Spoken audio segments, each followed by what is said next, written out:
Et maintenant, en ce premier jour du séminaire sur l'Odyssée, il était assis dans ma classe, la main en l'air. « Effectivement, je suis son père, dit-il. Contrairement à ma mère, il n'aimait pas être au centre de tous les regards. Lorsqu'il se trouvait sur la sellette, lorsqu'il devait parler devant une salle pleine de gens, il accentuait ses mots au hasard, comme si cette scansion aléatoire pouvait donner du poids à son discours.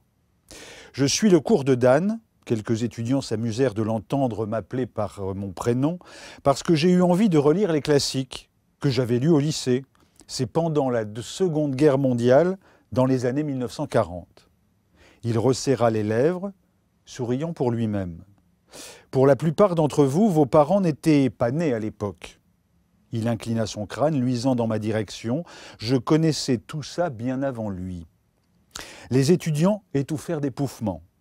Enfin, j'en connaissais un bon bout, poursuivit-il après une pause, tapotant vaguement la couverture de son iPad sur lequel il avait téléchargé le texte de l'Odyssée.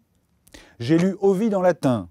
Je connaissais ma mythologie. J'ai lu l'Iliade et l'Odyssée, mais juste des extraits.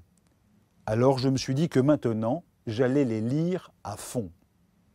2 ou 3 gamins le fixaient, bouche bée. Ils étaient sous le charme. Je me suis dit que c'était l'occasion de le relire avant de mourir, ajouta mon père.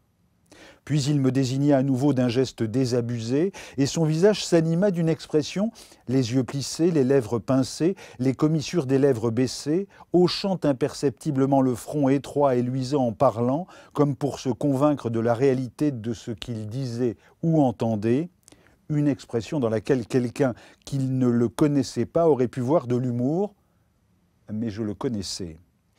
Si ce garçon est helléniste, dit-il en braquant un doigt pâle sur moi, c'est parce qu'il le tient de moi.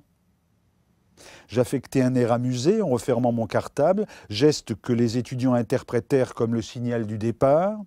Mais alors qu'ils commençaient à s'agiter et à se lever, fourrant leurs cahiers et leurs livres dans leur sac à dos, mon père prit une nouvelle inspiration sifflante et s'éclaircit la voix.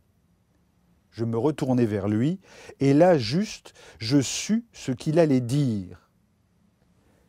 Laissez-moi vous dire une chose, on n'est jamais trop vieux pour apprendre.